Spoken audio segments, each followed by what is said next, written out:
সবাই কেমন আছেন? আলহামদুলিল্লাহ, আপনাদের দোয়ায় আমরা সবাই ভালো আছি। এই ব্লগটা শুরু করেছি গামছা দিয়ে।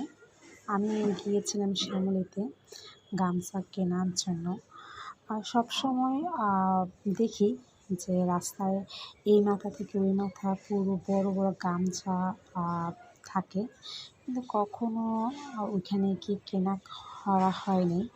কারণ এবার ভাবলাম যে না, এবার কিছু কেনাকাটা করি, তবে তাও গামছা। আমি কেন গামছা কিনে নিয়ে আসছি এটা আমি অন্য একটা ভিডিওতে আপনাদেরকে বলবো। আমি অন্য একটা ভিডিওতে বলেছিলাম যে আমি যদি মিরপুরে থাকি, তার করমজা যে গাছে যে ধরবে সেটা আমি আপনাদেরকে ভিডিও করে দেখাবো।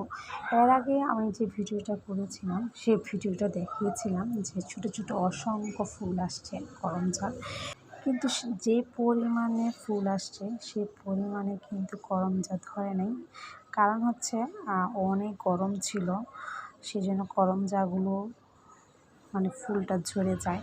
আর যে তেমন একটা বৃষ্টিও হয়নি, তাই করমজা সে পরিমাণ হয়নি।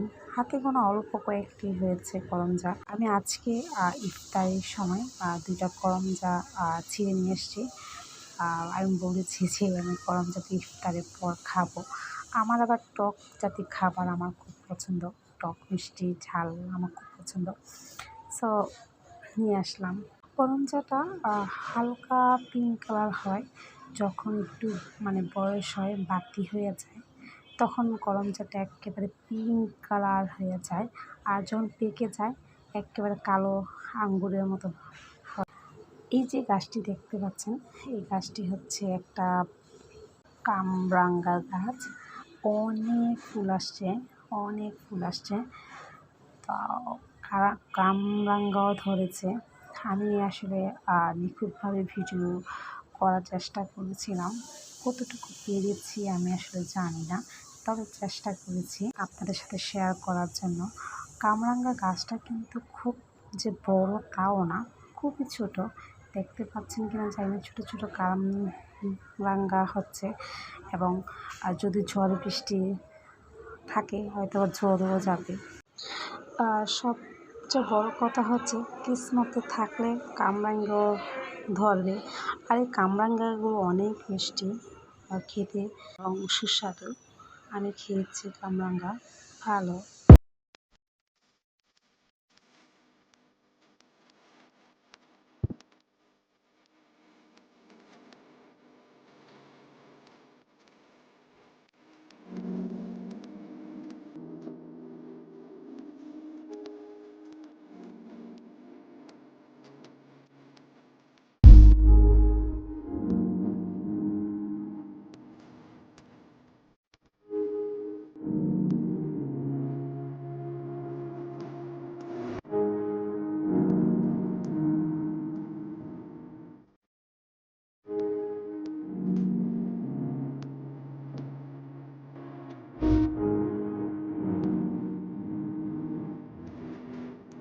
আজকে আপনাদের সাথে একটা টিপস শেয়ার করব, সেটি হচ্ছে ফিটকিরি।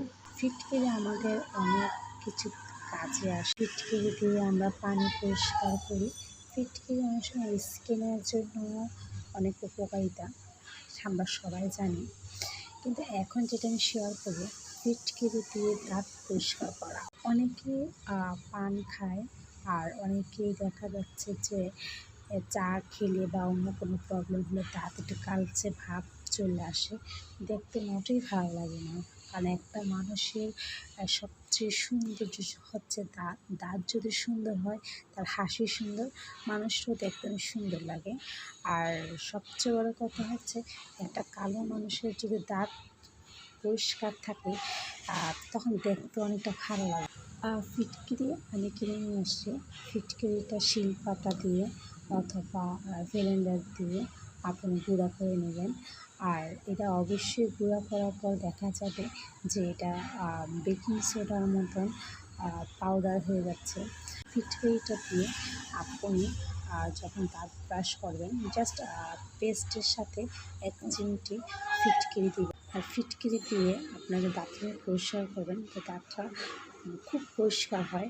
প্রথম দিন একটু খসখস লাগবে, আর দ্বিতীয় দিন থেকে দেখা যাবে যে আসলে অনেক ভালো লাগবে। তারপর দেখা যাবে যে আপনি ফিটকিরি ছাড়া দাঁত ব্রাশ করতেই যাবেন না।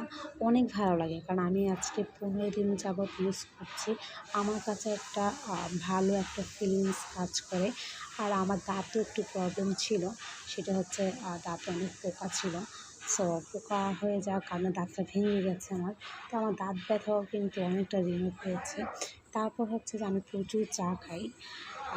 চায়ের যে স্পট হলদের যে ভাবটা, সেটা কেটে যাচ্ছে। তো এগুলো আস্তে আস্তে হয়ে যাবে। আর প্রথম দিন যখন আপনারা ব্রাশ করেন, তো মুখ অনেকটা খসখস লাগে, আর ফিটকিরি অনেকটা কসকস। আর তারপর 5 মিনিট পর খুব ইজি হয়ে যায়। আর আপনি ট্রাই করে দেখতে পারেন ফিটকিরিটা। আর কেমন ফিল হয় অবশ্যই আমাকে জানাবেন, আমি খুব খুশি হব। ফিটকিরি কিন্তু স্কিনের জন্য অনেক ভালো। যাদের ব্রণ আছে তারা এই ফিটকিরিটা গুঁড়া একটু নিয়ে পানি দিয়ে ও ব্রণের জায়গায় যদি দিয়ে রাখেন, ব্রণ বা কোনো স্পট বা কোনো মানে অ্যালার্জি জাতীয় কিছু হলে এটা রিমুভ করে ফেলে। এটা আমি নিজে প্র্যাকটিক্যাল, আমি উপকার পেয়েছি দেখি আমি আপনাদের সাথে শেয়ার করেছি। আমি আরও আপনাদের সাথে শেয়ার করব, কারণ আমি আন্টির কাছ থেকে অনেক কিছু শিখেছি ঘরে তৈরি করার। বাসা যা আছে তা দিয়ে কিন্তু আমরা রূপচর্চা আমরা করতে পারি। আর চেষ্টা করবেন যেন ফিটকিরি গুঁড়াটা যেন কাচের একটা জারে রাখেন, কারণ কাচের একটা জার যদি ফিটকিরি বা কিছু রাখেন অনেক দিন লাস্টিং করে, এটা আমরা সবাই জানি। তারপর আপনারা কাচের একটা জারে রাখবেন। আর জাস্ট যদি বেশি হয়ে যায়, লং টাইম রাখতে চান, নর্মাল ফ্রিজে রেখে দিবেন, অনেক দিন লাস্টিং করবে। আর আমি এখানে করেছি 500 মিলিগ্রাম। তো এটা আমার বেশ কদিন চলে যাবে। ভালো থাকবেন সবাই। আর আমার আজকে ব্লগটা যদি ভালো লাগে, একটা লাইক দিবেন, একটা কমেন্টস করবেন, আর অবশ্যই সাবস্ক্রাইব করতে ভুলবেন না। ভালো থাকবেন। আল্লাহ হাফেজ।